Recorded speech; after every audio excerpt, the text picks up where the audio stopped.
Comment entraîner l'intelligence artificielle à utiliser vos propres photos? C'est ce qu'on va voir dans ce tutoriel d'aujourd'hui. On va utiliser Flux pour faire cette manipulation. Vous allez voir, c'est pas très compliqué. Pour cela, on va aller sur Fal AI. On se connecte à Fal AI.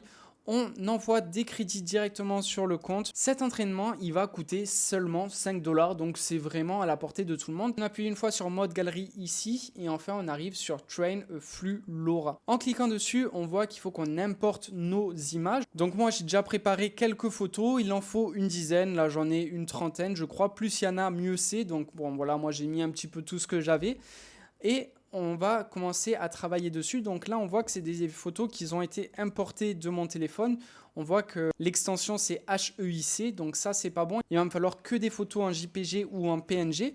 Donc si jamais on est sur un Mac, on peut tout récupérer comme ça, faire clic droit, option rapide, convertir l'image. Et là, on peut tout mettre en JPEG par exemple. Donc là, je vais convertir et je vais tout convertir en JPEG. Comme ça, je ne serai plus embêté. Au besoin, vous pouvez convertir aussi vos images directement sur Internet. Il y a plein de sites qui existent pour convertir. Donc, mettez-les dans le bon format.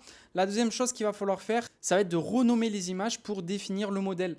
Donc là, par exemple, c'est que des images de moi. Donc, je vais les appeler Mathieu. Et ça va être tout simplement le mot qui va être relié avec l'intelligence artificielle. Dès qu'on va marquer Mathieu dans le prompt, il va savoir que c'est ces images qu'il faut utiliser. Si par exemple, vous voulez entraîner sur plein d'images différentes, par exemple des personnes différentes, plusieurs personnes, Mathieu, Émilie, Julie, etc. Vous pouvez à chaque fois mettre le nom de la personne sur la photo qui correspond.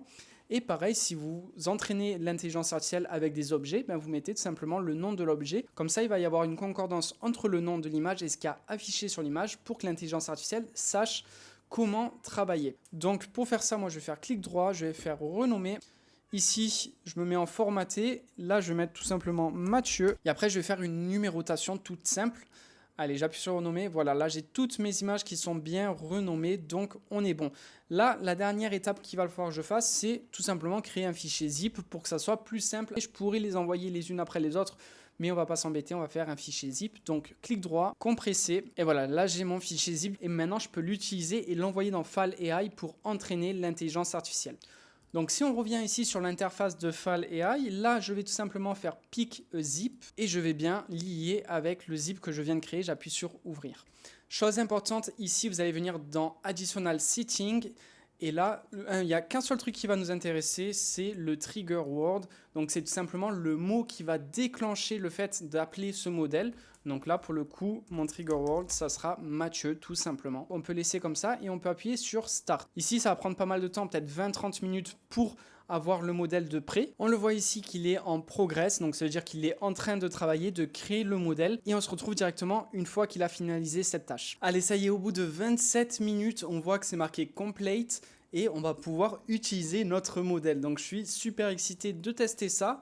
Ce qu'on peut faire, c'est directement appuyer sur Run Inference et là, ça va nous envoyer directement sur un modèle déjà préconfiguré. Mais moi, ce que je vous conseille, c'est de ne pas utiliser ce modèle parce qu'il coûte un petit peu cher. Donc regardez, ça c'est un modèle qui coûte 0,75 centimes. Et nous, ce qu'on va faire, c'est qu'on va utiliser un autre modèle sur Fal AI qui coûte un petit peu moins cher. Parce que là, on le voit, avec 1 $, on peut faire que 13 images. Donc, c'est quand même assez cher. Ce qu'on doit faire, c'est venir ici dans More. Et ici, il y a une URL. Et cette URL, on va tout simplement le copier. Maintenant, on va aller dans Modèle Galerie ici. Et on va plutôt aller choisir ce modèle-là. Donc, Flux with LoRa. Ce modèle, c'est celui qu'on va pouvoir utiliser qui est moins cher. Juste avant, là, on était sur ce modèle-là, donc c'est LoRa et ControlNet. C'est pour ça qu'il coûte plus cher, parce qu'il n'y a pas seulement le LoRa, il y a aussi le ControlNet. Donc nous, on va prendre seulement le LoRa parce qu'il n'y a que ça qu'on a entraîné. On clique sur ce modèle, et là, on le voit que le prix, il est 2 fois moins cher, et on peut faire jusqu'à 29 images pour 1 $. Donc ça, c'est pas mal.